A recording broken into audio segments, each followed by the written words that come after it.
रामलीला मैदान में कल यानी 31 मार्च को महागठबंधन की रैली का आयोजन होगा। 31 तारीख को रामलीला मैदान में इंडिया ब्लॉक ने, इंडिया गठबंधन ने जो है एक बड़ी रैली का आयोजन किया है। आज जिस तरीके से देश के अंदर लोकतंत्र के ऊपर प्रहार हो रहा है,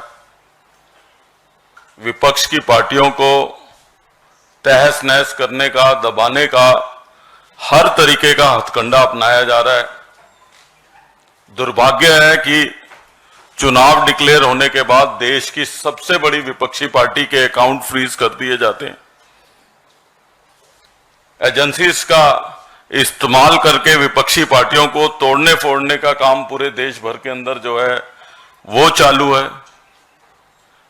लगातार लोकतंत्र के अंदर प्रहार हो रहा है और जिस लोकतंत्र को बचाने के लिए, जिस लोकतंत्र की देश में बहाली के लिए कांग्रेस पार्टी का गठन हुआ था, और हमको ये कहने में कोई शक और शुबा भी नहीं है कि अगर सबसे पहले दोबारा से इस देश के लोकतंत्र को बचाने की लड़ाई किसी ने शुरू की तो हमारे नेता राहुल गांधी ने पूरे देश भर में शुरू करी। आज उसकी गर्मी जो है वो देश का हर विपक्षी दल महसूस कर रहा है और इस लड़ाई के अंदर आज ना केवल देश के विपक्षी दल, और मैं समझता हूं कि ये 2024 का जो चुनाव है ये केवल और केवल अपने घर के ड्राइंग रूम में लोगों से भी अपील करना चाहूंगा, डिस्कशन का चुनाव नहीं है। ये चुनाव इस देश के भविष्य को लेके है। इसलिए जो है कल दिल्ली की रामलीला मैदान की रैली का आयोजन हमने किया कि लोकतंत्र बचाने के लड़ाई, इसीलिए इस रैली का नाम भी जो है वो लोकतंत्र बचाओ हमने रखा है। इस रैली को इसलिए रखा है कि आप चुनाव डिक्लेयर होने के बाद चुने हुए मुख्यमंत्रियों को, आपकी टाइमिंग देखिए, आप चुनाव डिक्लेयर होता है तो आप चुने हुए मुख्यमंत्री को गिरफ्तार करते हैं, चाहे वो झारखंड में हेमंत सोरेन हो, चाहे वो दिल्ली के अंदर अरविंद केजरीवाल हो।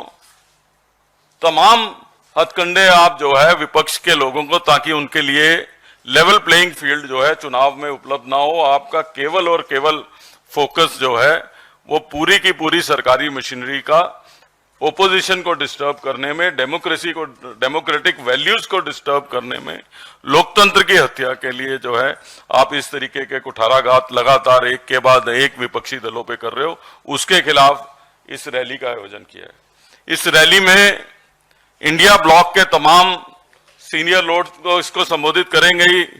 जयराम रमेश जी अभी डिटेल में भी बताएंगे कौन लोग हिस्सा ले रहे हैं, लेकिन इसमें बड़ी संख्या के अंदर जो है वो दिल्ली के लोगों की भागीदारी, कांग्रेस के कार्यकर्ताओं की भागीदारी और ऐतिहासिक रैली के रूप में जो है ये रामलीला मैदान में होगी, जिसको तमाम इंडिया गठबंधन के लीडर्स जो है वो इसको संबोधित करेंगे।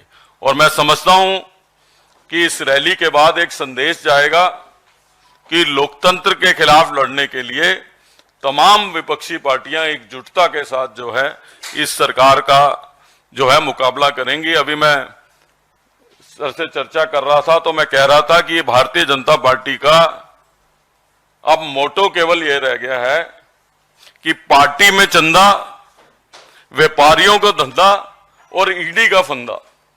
ये केवल और केवल ये केंद्र की सरकार इस 3 मोटो पे काम कर रही है और हम इनको कहना चाहते हैं कि इस लोकतंत्र के लिए हमारे पूर्वजों ने कुर्बानी दी थी और इस लोकतंत्र को के साथ इस तरीके का प्रहार और उसको खत्म करने की जो कोशिश हो रही है उसको हम कामयाब नहीं होने देंगे।